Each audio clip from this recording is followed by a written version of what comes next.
With Microsoft's recent economic travails, a question I've had a few times is whether or not it's possible that Nintendo could purchase Banjo Kazooie, or indeed Rare, or both. And so in this video, I thought I'd explore the idea a little bit. Traditionally, neither scenario seem exactly likely. Rare is a different company from the one Nintendo conspicuously neglected to buy in the 2000s and has about 200 employees, and because of the current relative strengths of the yen and the pound sterling, this would be an incredibly expensive investment from Nintendo in a company where they basically have no relationship, which therefore would make it completely outside of the scope of the kind of deals that Nintendo usually strike. As close to completely out of the question as you can get, I suspect a Rare acquisition would be. However, even in the event of a sale, the IP of Banjo would be separable, and this opens up several possibilities for possibly just buying the property itself. Usually, IP sales are a no-no because a company like Microsoft wouldn't be expected to entertain it. Unlike a studio which has running costs, the only cost of having Banjo on their books is the opportunity cost of all the money they aren't making from him and Kazooie. And that's not something that will appear on any balance sheet, so they probably don't feel like they have to worry about it. With a cold financial perspective, there's really no upside to doing anything with Banjo if they can just keep him there and in the future maybe figure out something to do. There'll be a short-term cash injection from the sale, and while Microsoft is relatively down on its luck, it's still a huge company. The sale of Banjo will be a rounding error in its finances and so hardly critical. They may, of course, view the sale as something that is part of a quid pro quo with Nintendo, something that Nintendo might have some interest in, and they might view it as a good way to help bolster their reputation, especially after criticism has been flung their way in recent times. But all things considered, it's a long shot to know exactly what Microsoft would be getting out of it, apart from a very short run payday. On the other hand, if Nintendo were to revive the property in a major way, it would actually have the risk of reflecting badly on Microsoft for failing to nurture this more effectively all of these years. The only circumstance I could imagine such a thing happening would be based on it being both economically feasible for Nintendo, which, to be fair, it currently is. We know that they are at a very good point in terms of their profitability, and I suspect that they may want to look for these kinds of strategic investments, but also it would need to be economically helpful to Microsoft, which, yes, it probably is at the moment, but even so, as I say, not that much. Plus, and this is the key third element, if there were a really strong personal set of relationships between the people at the top of Nintendo and Microsoft to smooth everything over. With Xbox's Asha Sharma having come from outside the field of gaming, it strikes me as pretty unlikely that she personally has a strong and developed set of relationships with the top people at Nintendo of America, and Nintendo also has had quite a change around recently itself. Reggie Fils-Aimé, I could imagine having the longevity to close a deal, but Shibata is more internationally based and Devon Pritchard is newer to the role and less senior. It also has to be said, where exactly would the idea come from? Nintendo is a very proud and passionate company when it comes to its own properties, but they tend not to bother very much about other IP, even IP they actually already own. How many Golden Sun, Starfy, Chibi Robo, or Custom Robo projects have you seen in recent years? All of these were the pet projects of development partners, and even though they're development partners in some cases that Nintendo still work closely with, it's just not in Nintendo's interests to develop concepts that they don't either personally own or have a specific passion for internal to the company. Note that Wonderful 101 and Fatal Frame saw their Wii U games re-released on Switch, and yet Nintendo this time opted not to publish them. I think they're internally motivated at this point in time, looking at what they can do with their own properties and not particularly focused on what they can do with other people's.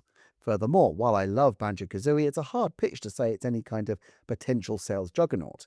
The original N64 game did 3.65 million, which is a big number, but only 10th place in the system's relatively short lifetime, behind even DK64, and of course, none of the N64 games were massive sellers in the scheme of things. The last title in the series was in 2008, and many of the original developers have long since moved on. What exactly is it that Nintendo will be developing? They have a ton of other mascot platforms, including characters where one rides on the other's back. A lot of the charm of the game actually comes from the things that will be very difficult for the Japanese staff to capture: the whimsy, the music. I suspect Nintendo would probably look at it and say, this isn't something that is meaningful enough for us to justify the purchase, and this isn't something where we can add enough value ourselves. And I think Microsoft would say, it's not costing us anything to keep it on the shelves. Now, I'm not arguing that Banjo has no potential utility, and I think both parties might concede that Nintendo, with their IP strategy and child-friendly approach, would be, in the main, far better placed to exploit the property. You could definitely imagine Banjo standing alongside Mario in theme park areas and movie theatres in 20 years' time, if carefully nurtured, and Banjo is a core part of the nostalgic draw of players towards Nintendo. All the same, without strong will to overcome those barriers, it feels unlikely that much progress will be made. So, a standoff? Well, maybe. I think there actually is a way that these circumstances could lead to a Banjo revival, but I don't think it would start with either Microsoft or Nintendo. Rather, it would need to start with someone who has a genuine passion for the property and who could encourage funding potentially some kind of joint project, or perhaps just one or other of the companies developing it. I think Nintendo might be persuadable to actually buy Banjo under very specific circumstances, because they have reached out for particular developers before if they feel like there is a general benefit in terms of helping the broader developer community. Particularly, think back on the way that the Monolith Soft developers were treated. But of course, those were based in Japan, and so the relationships were likely to be very different than the ones between the Japanese core staff at Nintendo and the British developers that created many of the Rare games. The fact is, even a relatively expensive game split between two companies will be a fairly minor indulgence with potentially significant upside, so I think there is a pitch for a joint Microsoft-Nintendo project, but then again, what is the likely profitability, and if they're sharing profits, is that going to be something that works? Maybe they could do something where it's a Switch 2 exclusive, but Microsoft keeps the merchandising and property rights. There's probably some kind of deal to be struck there, but I'm not completely convinced that it's something Nintendo is particularly bothered about right now. And the question is also who will be making the running. Rare owns the rights, but Rare is a very different studio from the old days. Many of the people went to Playtonic, but Playtonic has spent all these years trying to build up their own spiritual successor Yooka-Laylee, so it would be an odd step. Plus, they themselves aren't in the healthiest shape, with job losses announced in 2025. They're currently working on Super Yooka-Laylee Kart, and while in theory they could pitch for Banjo Kazooie, I'm not necessarily sure they'd be best placed. There's also Banjo One's chief game designer Greg Mails, who left Rare in October 2025 in poetic form. Now, most people aged 55 after a very successful and celebrated career are headed for retirement and a quiet life, but I think there is possibly some unfinished business there, especially as it seems like he was basically laid off after his long-term project was cancelled from under him. Mails' sign-off didn't really comment on his plans, just that he had new tales to tell, but he spent the weeks after his retirement showing a bunch of creative documents linked to Banjo on social media, which, granted, is a natural part of sorting everything out after such a long career. Still, you could imagine that if Mails still harboured some interest in a new Banjo, then he might be in a position to create a pitch and assemble a team, and probably would have the contacts, not least of Miyamoto, to be able to at least get Nintendo's attention. Perhaps he could even join with Playtonic. Remember, Nintendo doesn't really build relationships with corporate entities so much as with individuals. They evidently had that chemistry with Tetsuya Takahashi of Monolith Soft, and they had it with Davide Soliani on Mario plus Rabbids in a different way. Mails has a deep history with Nintendo as the designer of the first two Donkey Kong Country titles, and having worked on several of the other DK titles over the years, with Donkey Kong Country at a bit of a turning point, and with Nintendo's penchant for having their most experienced figures available to consult and direct younger developers. Is it possible that Mails could work for Nintendo again in some capacity, either as a freelance contractor offering advice on Donkey Kong Country, or indeed hired to consult for a day or two a week on general matters? The trouble is, if Nintendo were to consult people from Rare, they're far more likely to want to seek the advice of people involved in Diddy Kong Racing, which is actually a highly successful game in Nintendo's IP library, and yet one that they haven't really been able to develop and exploit for decades now. Plus, Greg Mail wouldn't be able to consult directly on that, because it wasn't a game that he particularly worked on. In fact, it seems like Rare were developing Banjo and Diddy Kong pretty much concurrently, since there's not a huge number of credits that overlap, so for a deal to be of use for Nintendo, it would involve multiple people, and that then brings in his old colleagues at Playtonic. Well, are Playtonic really at this point particularly focused on something that is going back to Banjo?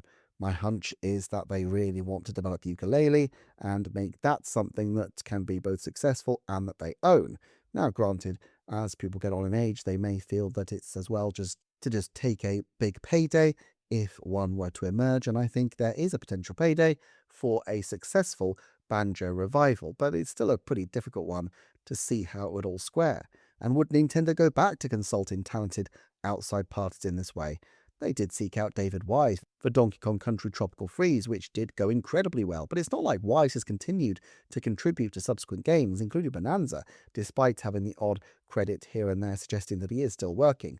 I would guess that the creative running on this front came via Nintendo of America, who perhaps saw the promotional and goodwill benefit of getting Wise on Tropical Freeze, especially after the slightly negative reaction to the lack of Wise on Donkey Kong Country Returns. I slightly doubt that this kind of buzz reached Nintendo in Japan to quite the same extent. And let's face it, seeking out an external composer is a far less involved proposition than hiring an external consultant to shape a whole new game. It's also curious that the modern Wise tracks aren't on Nintendo Music, although to be fair, the Super NES Donkey Kong Country tracks are, so it's probably just a matter of time. On balance, I just think it's very unlikely that there's any one person with the will and credibility to drive Nintendo and Microsoft towards any kind of accommodation on this. It's not so much that I think it's impossible to imagine either of them budging. I don't think Nintendo are particularly bothered about Banjo, but I think they could see a case for it. I don't think Microsoft really care about Banjo at this point one way or the other, but you can imagine them seeing a financial benefit to reviving a popular IP. And I think there are people out in the world who do care about Banjo, but even then, even if it's in a lot of people's second or third interests, it's nobody's first priority. And I think that's what we really would need right now to see something moving. It seems to me that eventually Microsoft will probably just try something new to revive Banjo in some form. If they were to follow the Nintendo model, and I think they should because it clearly works for them, they'd first seek out Greg Mail and as many of the original devs as possible and have them work with a new but passionate team on the new version of the Nintendo 64 original. Although having said that, they did have Greg Mail working for them for a great many years, and they clearly didn't do that, so whether or not that's likely, I would question. Spend a lot of time to get that game absolutely perfect, though, and then move on to something original, well, I think you could have something pretty cool. It's also plausible that Playtonic could handle such a thing, but as I say, I think they have their own priorities. It does seem kind of crazy that Banjo Kazooie is left in this limbo state. I think it's a terrific game, and I would love to see something even a fraction as ambitious as the kind of love that was put onto Star Fox given to a new version of the N64 Banjo Kazooie original, let alone something brand new in the series. I just really can't see where it would come from at this point in time. And so sadly, I'd say there's probably just a 10% chance that we'll see Nintendo purchasing Banjo Kazooie by the end of 2027, and that's frankly quite high, but it's not nothing. So who knows? For more, do check out the Patreon for early, ad-free and exclusive content. I'll look forward to seeing you next time for another Nintendo Forecast.